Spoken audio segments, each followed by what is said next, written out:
And we are back, broadcasting live from the Hesselson studio.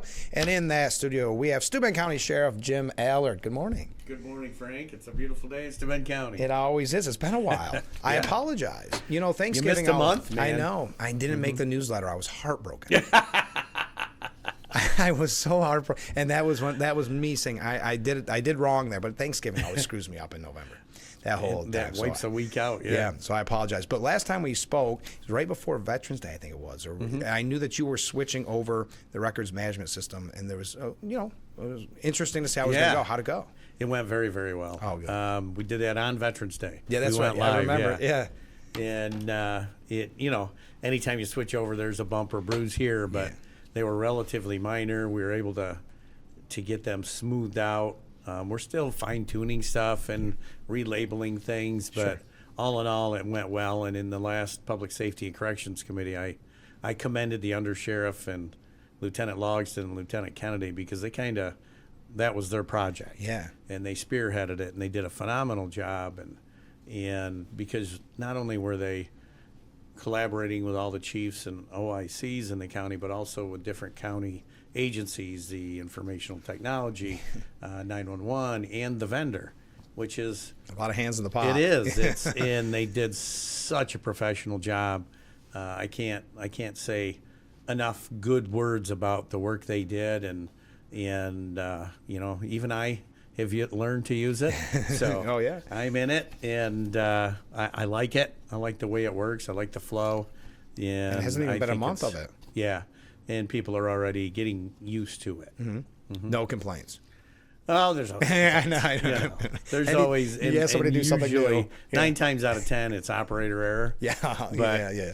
No, I get, because that's a stressful thing to kind of change up everything, and then here it is a month later that it's going that smooth. It's pretty commendable. Well, they did a really good job. They devised their own training for it, end user training. The 2 lieutenants did, and everybody went through it, all members of the agency. Wow. And a lot of outside agencies went through it, and they did a very good job in putting that together and making it so that it made sense for the user. So we have a lot to catch up on, actually, when I'm looking at my list here, because so much has happened. But obviously, just last week when we promoted the heck out of it was the Toys for Tots Coats for Kids. How'd it go? It went really well. In 2 hours, we received 355 toys. Wow. 103 coats for kids. That's wonderful. And last year, I think it was 80 coats. Well, this year it was so cold. It was, it was a stark reminder. Yeah, you need coats. Yeah. And we had more toys than last year. Your mom came and dropped one off. She said hi. That's great. Yeah. How long have you been doing this? This has been... Oh, gosh. I was looking back through the photos, and I think it was 18 when we started. Okay. Toys for Tots when we teamed up with them. Well, it's such a great idea, and people are already out, most likely, Christmas shopping. They are. That's why you hit them up at Walmart. And, selfishly, I get a lot of fun out of it because I see people, especially at Irwin, I see people that I've known for years and years and years and years that come up and donate and then stand for a few minutes and chat. And I get a lot of enjoyment out of it. Oh, I'm sure you do, but you got a cold day. That's why it's only 2 hours. That's a good idea. That is definitely a good idea. But do you think it grows every year? Or do you think it's based on need too? I think so too. And like I say, you've heard me say this before, but it touches your heart when you see folks that don't have anything extra. You can tell. And they're the ones that give the most. It's 100% because they've been there. Yeah. And they go, well, I got a little bit extra this year. Let's share it. Those are the ones that really touch your heart. It is amazing, and I won't say it's a stereotype, but I bring in the kettle. I'll be out there, and it's a person that doesn't look like they have a thing that makes sure they dig deep. Drops a 50 in. Exactly, and then some people pull up in the new car that give you the I don't have any change today. I didn't see it. It's just it's something interesting about that. Yeah. But boy, this time of year, you can tell there is a need because there are so many events like this going on, and there's so many people pulling. Because even with the Salvation Army Telethon coming up, you look at those numbers and how many people need it this year. It's going to be a tough Christmas.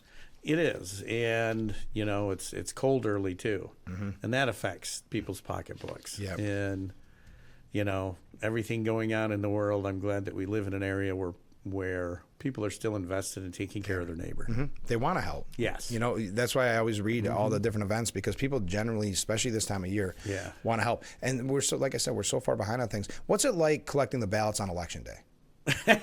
See how far behind I am? But well, it's interesting because the folks that are working at the poll sites, they want to get out of there. I know. I can't blame them. And by gosh, you better be there when you're supposed to be there. And then it's, you have to count or not count, but they have to verify what they're giving you. You have to verify what you're receiving. Right. And there's this whole paperwork trail, and then off it goes to Bath to get turned into the Board of Elections, and then once again it's a verification of what you're turning in and what they're receiving, but our folks have been doing it forever. They have it down to a science. I'm sure. So it happens relatively easily and flawlessly. Well, and that's what's the amazing job that they do as Steuben County Board of Elections, because everything they do is to be transparent and to be forthcoming. Yeah. That they really they do a wonderful. I'm not taking anything away from anybody else around the area, but that's the one I pay attention to the most. For sure. And even on their website, the up to date like that, it's actually quite remarkable. Yeah, they do a great job. They do a phenomenal job, and we're more than happy to help them out. And so there we got. But speaking of Election Day, what did you think of Election Day? We haven't talked since then. So, I know. There's a lot change. There is. So 25% of the county legislature is going to be new in January. Wow, that's remarkable. And I'm excited to work with folks. I'm excited to see what new perspectives bring, and I'm very much looking forward to the new year. Yeah, it's going to be very interesting. I didn't realize it was 25%. So what do you think the next year will look like with the county? Obviously, we bring up the county a lot on this program when you're on. What do you think next year will look like as we do our Christmas kind of episode here, where you where I look back on the year? Look back and look forward. I think it's going to be a much more collaborative effort. I do. Yeah. I think they're going to partner with us, with all of the elected officials better. I think that folks are looking forward to partnering. So I'm excited. I think that next year is going to be a good year, and I look forward to being able to move forward together in unison. And that's what I expect to see, and I think that's what people are looking for. Yeah. I couldn't agree more, and I think that's kind of speaks to what happened on Election Day. Yeah, I agree with you. We got to take a short break. Stay with us. We'll be right back with Frankly Speaking after this. We are back, broadcasting live from the Hesselson studio here on Market Street in Corning. One day I'm going to record all the off-the-air stuff. Everybody always asks us what we're coming back from. That might not be a great idea. Well, if I'm ever looking to lose my job, that'll be how I start. But, we talk about the Christmas season. We talk about the amazing Toys for Tots, coats for kids. I was really intrigued to learn about this. I was hoping you could tell us about the Family Meal Project. So it's a really cool program.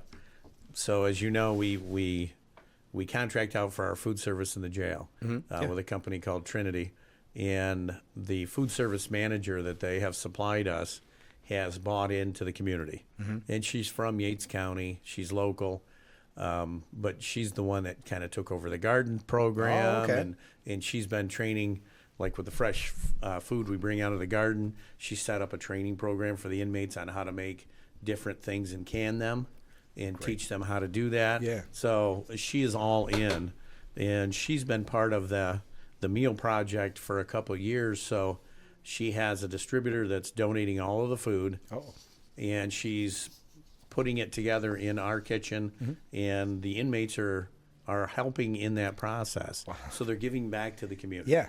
And then the correction officers on their own time are going to come in and deliver them. That's wonderful. To needy folks both in our county and Yates County.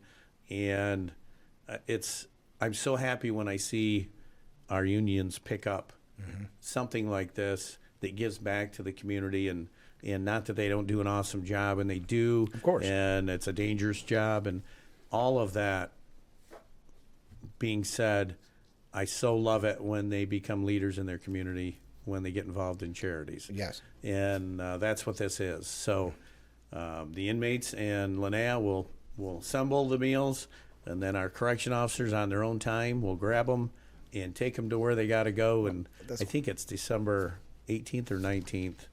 I forget remember. the I'm date sure when they're delivering. How do they decide who to partner with for the delivery? Just local. That's a whole.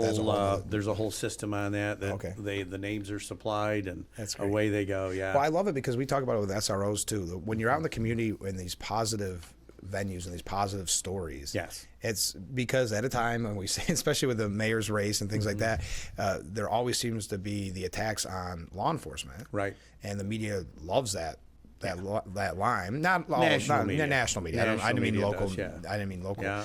So to have these positive stories kind of outweigh that, going back to Toys for Tots, Coats for Kids. Well, and Shop with the Cops coming up. Oh, yeah, the 20th and the 21st. And I can't remember, one's in Irwin and one's in Hornell, and I forget which. But our SROs pick kids from their schools, and then we team up. Like in the Irwin one, we team up with Painted Post and Corning PD and the state police, and in the Hornell one is huge because that's also with Allegheny County. Oh, wow. Okay. So that's like 60 people when we do that one. And again, it's stuff that we've done for. We started doing Shop with a Cop when I was undersheriff, I think is when we started that. And it has grown and grown and grown. And, again, now our deputies association, so we've got the corrections union working with the meals. We've got the deputies working with Shop with the Cop and bankrolling it basically with their money. And it's amazing to me because that's one of our core values is leadership, and that's not just leadership at work. That's leadership in your community, running for town board, running for school board, being that coach, being the person that steps up and says, I'm invested here, I'll do this. Yeah. And when I see our employees doing that, it makes the team stronger. Well, I know you said it before on the program, you're members of the community too. Yeah, big time. So to take part in this great community outreach, and it even goes back to what we talked about with the garden. I know it's been so long since I talked to you, so I couldn't get a garden update. My favorite. It's all tilled in now, buddy. My softball question at the beginning every time. But even something like that, I just think all of these send such a great message to our community because we talk on this program so often about wanting to be about community, and that's kind of stuff that we do. And I think it's imperative that any level of government stays connected. Yes. And if you're not connected with what is going on in your community, there's no way you're going to make decisions that benefit the community. Right. And I feel that very strongly that at every level of government needs to be connected in these kind of community projects. And it's such a win-win. Because let's face it, at the end of the day, you're feeling great. Yeah. Like you said, Toys for Tots, you love it. I do. I always assumed you just did the Shop with the Cop because the name was so perfect. And that was more of the idea. You come up with a name first and come up with a plan later. And that one is too cool because you've got kids that probably wouldn't have much of a Christmas otherwise. Yeah. And the whole emphasis is they're not buying for themselves; they're buying for their family members. Yeah. And that's pretty darn cool. Yeah, and they've got to feel so good too because like you said, not having much of a Christmas, they're not shopping for their loved ones most likely. Right. No, because they don't have any money to shop with anything. Yeah, right. Yeah. So that's been that long too. Wow, you've been working on a lot of great projects for quite some time. I've been around a while. You've been around. That's my nice way of saying that. We better take another short break. Stay with us. We'll be right back with Frankly Speaking after this. We are back, broadcasting live from the Hesselson studio here on Market Street in Corning. And in that studio, Sheriff Jim Allard. So there's a lot of projects coming up, and I do want to, before the show's over, and we have plenty of time, but I want to look towards the next year and not kind of review the past year. But you had a couple, and this is why I love the newsletter, because I steal my questions from the newsletter. But I love that this youth and government students, they came and visited you. Tell us about kind of that and what that shaped up to look like. It was this one that was a really good group. So it's twice a year they come in, and they're from all the high schools in the county.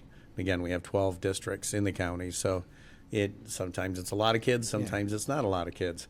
But this group particularly had really good questions, and I enjoyed I described what the sheriff's office is and the office of sheriff and all of that, and then start taking questions, and they had really pretty good incisive questions.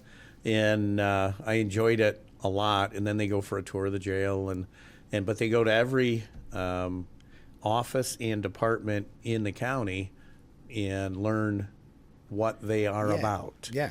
And then they have to develop sample resolutions, and then one of them gets chosen and goes to the to the ledge for not adoption, but to be debated. And it's a really great program, and there's a lot of folks that have benefited greatly from it. Mm-hmm. So if you're a junior or a senior and you're interested in government or in a career in government, it's a great program to do, and they get college credit for it. Right. And I think what was interesting when I did an interview about it in the past, people don't always realize how much the county does. Right. Like, or I don't know how if big does it is. Like how big it is, and when it comes to a government entity, mm-hmm. that as an entity. So like, I mean, the common person on the street doesn't always know, because it is kind of overwhelming to know every level of government. So it's a really unique opportunity. I wish I would have known about it when I was in high school, but it's a unique opportunity to learn about what is done at the county level. Yeah, and Bill Caudill's the Youth Bureau Director. He does a great job with it, and really emphasizes on the education part. I wonder what their bill was, or whatever they were going to try to put through this year. I don't know. A lot of times it comes out to be something about bail reform. Or, oh, really? Yeah. A lot of them have. I'll have to reach out and see what it was. I'll just be curious. And you also had visitors from the Steuben County Federated Republican Women. Oh, they're so nice. They do a great job. They are so gracious. They come in and so supportive, and they bring in all of these cookies and baked goods, and at Christmas time they've done it. I think this is the second or third year they've done it. And they're just amazing and so helpful. And so one of our employees always makes sure that she, and you know her, Candace. Yeah. She makes sure that there's some for every shift, and there's some for each group, and some goes to the jail. Of course she does. And she does a very diligent job of making sure that the day folks don't gobble them all up before other ones get a chance to. So it's funny, but it's just the amount of work they must do to do that is amazing. Yeah, and I would say that they've been doing that quite a few years too. Mm-hmm. Right? Yeah, it's been a couple of years. Yeah, because probably since they first started. Yes, and it's so good for the folks on the team to see the support of the public like that. Mm-hmm. It's amazing. Well, and going back to this time of year, I keep saying that, but it's just nice to feel appreciated. Yeah. I feel good, know, and that people appreciate the work that you're doing. And it's always nice to feel appreciated in the form of cookies and cakes. Right? Yes, it is. But we mentioned, I think every time we have to mention this, corrections officers. How's everything going there? Any updates? They're still going, and they're still working hard and working a ton of overtime. Unfortunately, we're still down. Right now, the county and that union are in negotiations, and I'm extremely hopeful that the result of that is going to yield a contract which will make them able to attract more folks. Without giving anything away, because I can't. Right. I'm very, very hopeful that next year this time we should be in much better shape staffing wise. Well, that's great. Mm-hmm. And it's been kind of a roller coaster year for that, hasn't it? It is. When you look back at it. Yeah. It's been, because you at one point were completely staffed. We were, with folks that had left the state. Yeah. And were told they could never, ever be. And then the state said, "Oh, we're just kidding." Gotcha. Come on, Jack. We need you. We please, still love you. Yeah. But and this has been a struggle since the TV and going back to radio, finding people that are willing to take on that job, but any really job in the sheriff's office. Right? Well, it's through COVID, we saw a change in people, and I think everyone saw it, where folks went, you know what, I'm not going to do a job I don't love anymore. Right. Life's too short. Yeah. And since that time, obviously around that time was some of our attacks on law enforcement by our state government that also turned people from, I think, I don't think I will. Yeah, right. And but I think that's starting to come back around. Our last deputies exam, we had almost 50, I believe, signed up, which is, we were getting a dozen or 20. Yeah, right. So we're seeing an increase in people taking the test. I'm very hopeful that trend will continue. And, again, if you look at some of the contracts that Corning and Elmira and other folks have had, the wages are up there. Yeah. And the same thing with the county. The county did a very good contract with the deputies this last time. So the wages are in the neighborhood of these other folks. And I think you're going to see more people getting back into law enforcement. Yeah. Well, it was really interesting when we had Sheriff Schramm on probably a month ago, Chemung County, and I know we joked about it in the past, but it's almost like the NFL draft with. It really is. I'm not even exaggerating that much. You're fighting. If you get this 50 kids took it. After the PT test, there was 11 that passed. Okay.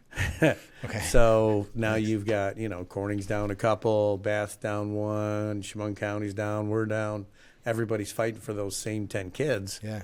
And then by the time they go through their background investigations, there's another third or so that aren't going to be successfully right. Aren't going to be successful in that endeavor. Right. So you end up everybody's fighting for the same 5 or 7 people again. Well, and that's why, even though you're in need of people, it's not like you're lowering your standards. No, I mean, that's no, important we are to not. know. We are not. Yeah. No. And I would rather have a vacancy than hire the wrong person. But the state has put in several safeguards for that. Everybody that's new has to go through a psychological now. And if they don't pass it, they come off the list. That's one of the bills that the governor just signed last week. Yeah. So yeah, it's more restrictive, but at the same time, I think that's a good thing. I do too. Yeah. I mean, it's you want to be at a certain standard. Yes, it protects the quality. I mean, it goes back to what they've been saying, at the national level with the military. We've talked about with Hegseth and some of the things that he said, that it's, we've got to have a standard or. Right. What are we doing? Yeah. Yeah. Exactly. I know there's a lot of other projects coming up. How about this? And I heard a little bit about it yesterday, the camera project. Yes. So if you look at most counties in the state, especially counties that have interstates going through them, they'll have what's called a fixed license plate reader camera. And what that does is gathers data of who's on our highways. Right. It takes pictures of plates, and it's then stored. We have an agreement with the Monroe Crime Analysis Center where they can mine that data once it's in. And also, we're doing some tilt pan zoom cameras in areas that are demonstrated as high crash areas. Oh, okay. And areas that flood. Oh, that's a good idea. Frequently. You don't think of that side of it, yeah. Yeah. So we're trying to make sure that we're working with the emergency management office and meet the public safety needs in the criminal side. Right. And it's 71 fixed LPRs and or cameras. That's the first time I had it. It's all right. It's fun. It's all good. Good enough for this one. People are used to it. And so there's 71 of them, and the goal is that we have 3 interstates that go through Steuben County, 99, 390, and 86. The goal is that we can have information on anyone traveling those interstates, any vehicle, and that at the exits we also have information on folks that enter our county from the interstates. Oh, interesting. And again, the high crash areas and the flood areas, so that if we get a heavy rainstorm, the emergency management director can look on an app and tilt pan zoom a camera and look at Campbell, Canisteo, wherever our issues are, and see where it is without having to send somebody out there. That is so fascinating. Think of how helpful that would be. Direct resources in real time. And that's the goal. Now, I can tell you that Livingston to the north of us is in the same project. Monroe County already has it. Broome County already has it. And with a county as large as ours, it would seem irresponsible to not have that kind of ability and protection. So it also has to be a struggle because there's so many places you could put these cameras. Yes. And the cameras aren't free. No. It's how do you pick and choose? It is based on the, like you said, high crash area flooding, but just and the interstate. And so Lieutenant Logston sat down with Tim Marshall, emergency management, and Chris Brewer, who's the deputy manager, and they looked at all of the data and they decided the points and assigned them. So, but it's not cheap. It's $250,000. Wow. per year for 5 years. Okay, wow. Yeah, it's a lot, but if it saves one, and Wendy Loza said it yesterday, the best, if it saves one life, right, well, that's worth it. Yeah. And, we've seen, but with the recent bank robbery in Addison, the New Rider homicide, how important this data is in not only arrest, but also prosecution. Sure. So I think it's the future. I really do. And I think that, anybody that's worried about Big Brother's watching them, they're already watching. Yeah, I got bad news. Do you have a cell phone? Yeah. Your location is updated every 3 seconds in your cell phone. Yeah, so those days are long gone. Yeah. But it's also, when you think about all the Amber Alerts and all the kidnapping and stuff that you hear about, it's just gonna every minute that you can save in a scenario like that it can be, like you said, the difference between life or death. Yes. Yeah. Yep. All right, plenty more to talk about. Stay with us. We'll be right back with Frankly Speaking after this. We are back. The Frankly Speaking Roof Cam, brought to you by Boss Security and Horseheads. Contact them today for all your business and home security needs. We are broadcasting live, of course, from the Hasselson studio. In that studio, Sheriff Jim Allard. Still a lot to catch up on. We don't have a lot of time to get there. I got to ask this because people will be upset if I don't. Update on appeal? Nothing new? Nothing new. Yeah, I didn't think so. Yep. I thought you would have brought it up by now. Yeah. When it's done, I'll bring it up. Okay, good. All right. I just had to bring that up quick. And how about and I don't know I can never remember the right word to bring it up, but the camp that you're working on so hard. Yes, the Wellness Center. Wellness Center, thank you. I can never think of what it. Tell us, I know people have been following that closely. How's that process going? It's going really good. We're still getting the big donors done and moving forward. Actually, it's funny you bring that up because right now is the third day of we got the Division of Criminal Justice Services is doing a statewide class at our office this week on critical incident stress debriefing, and police officers from all over the state are in Bath. If you'll see an influx of outside cars, that's why they're in Bath training. The state likes to use our location because it is pretty central, and we have some folks in it too. But it's one component of what we're focusing on is once someone's gone through a horrific, traumatic situation, how do we minimize the damage to that officer, and how do we make sure that we rehabilitate them moving forward? And that's going on this week, Monday, Tuesday, Wednesday, at our office. Yeah. So. But the camp is going well. We still plan to have our first class in June, which will be the FBI Officer Resiliency, which was developed by the Air Force. Then the FBI adopted it, and we're going to start with that. It's a 3-day training for folks that are not yet in crisis, but that are struggling, and to help them find the ability and the skills to manage without dropping off that cliff. I know. Watch out, wise guy. Yeah, we'll go full Three Stooges here. We just need one more. But I think people have been really attracted to this idea because it almost seems to us that how has it not been done before? Right? Well, so you got to understand the culture. The culture in policing has always been toughen up. Yeah. Suck it up, Buttercup. Yeah. Right. Yeah. And it's forever. It's been, you go out with your buddies and have a couple of pops and everything will be better. Well, nothing's better. No. And it's a bit touchy-feely for like the guys that I started with. Sure. You know what I mean? Yeah. But we've grown a lot as a culture. We've grown in the way that we respond to things, and it works. So, I can tell you that I've seen it work. Yeah. And it's saved careers, and it's probably saved lives. I'm sure. And so I'm all in. Anything that's going to take somebody who's on the bubble and get them back on a path where they can be successful, I'm all about it. Why wouldn't you? Because it's just fiscally responsible to do so. And like you said, the wellness camp itself is, if it helps a couple people, it helps one person. I know everybody always says that. Yeah. But you have that camp there. Right. It's paid for. I know. It's there. And then there's a reason why other law enforcement agencies have saddled up to this and want to be a part of it. Yes. Because everybody sees it as an opportunity that's been coming for a long time. And it's not just law enforcement either. It's all first responders. Oh, right, yeah. So because, there's so much bleed over now, pun intended, Yeah. with EMS and fire. Right.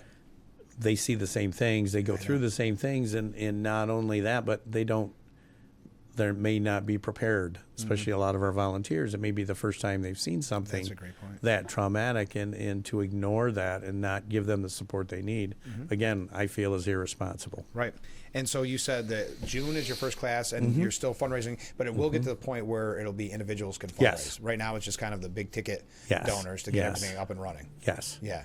Well, you have to keep us updated. I absolutely will. All right. Before we go, let's do a little look back and look forward. So what do you think when you look back on the year? What do you think? I think it was a very successful year. Yeah. Yeah. I really do. We were able to add a couple deputy positions.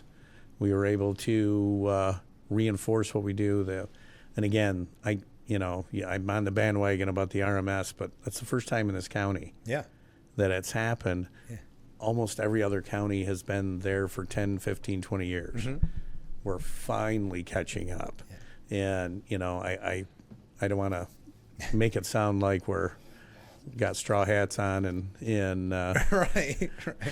sitting in the background, but there's just been so many things in this since I've been sheriff that we have tried to make sure that we're catching up to best practice with. Sure.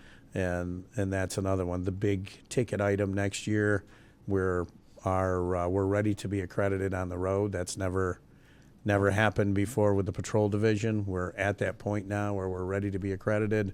We're in the queue to be assessed, and that'll be another first time ever, not only for our agency, but will be the only accredited agency in the county.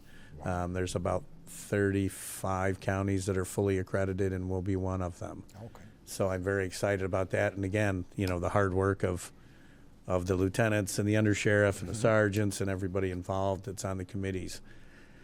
And that's been my goal since I've been sheriff, is to get there. And this coming year will be the year that we get there. That's amazing. So that much work goes It behind. is. It's a lot of work. Yeah. Every policy has to be redone. Every policy has to be in accordance with the state standard. Everybody has to be trained on every policy. It's a lot, and we had to do a lot of physical change to our evidence room. Okay. Certain things have to be double and triple level checked and secured. And so we had to make a lot of changes, and it took a lot of work from a whole lot of people to get there. But I'm sure. I'm confident now that we're there. And When do you find out? Is it? so we'll get notice that assessors are coming, and then How long is the notice? Usually it's about a month. Okay. Yeah, and then they'll come and they'll do their thing, and they'll let us know. Typically, they come and do a mock assessment and say, "Hey, tune up these three," Oh, that's nice. and then we'll come back and do the real one, and then they come back, and then it's good for 5 years. Wow. Yeah, Any other goals I should say for next year? that's the big That's the one. big The other one is to continue to meet the needs of our constituents on the road with patrol. We just did yesterday. And this one keeps surfacing, animal abuse. And we just did a search warrant yesterday. I haven't done the press release on it yet, but we arrested, I think, 4 people and seized 10 dogs and 4 cats. And there's a crisis in this county with a place to take those animals because everybody's full. Issue. Yeah. And B, all of our folks are trained in it. But if you look at the municipalities, some are, some aren't. State police, some are, some aren't. And we have a contract as the county with the SPCA to house these animals, but a lot of the municipalities don't. Right. So they end up getting billed. Right. And, that I think that needs to be worked out in the next 12 months. Well, there you go. That's a lofty couple goals. Yeah. I like it. Oh, and then we'll come up with more. Well, come on. I know on the drive into work, you'll be thinking, why didn't I mention Why did that? I mention that? Oh, sheesh. That went quick. Well, thanks for giving us so much always time does. this morning. Merry Christmas. Well, Merry Christmas to you, Frank. And again, I beat this drum, but thank you for doing this show. Oh, thank you. And with you and I tell Brian O'Neill and Hornell the same thing. You are it for local news. You really are. Yeah. Yeah. And without these shows, people don't get a glimpse behind the curtain. Yeah, well, I appreciate that. So Merry Yeah. Christmas. Say hi to everybody Yeah. for me. Absolutely. And we'll talk to you soon. Yep. All right, Thank join you. us tomorrow. Joe Sempolinski will be our guest. This has been, Frankly Speaking, WYDC TV, Big Fox.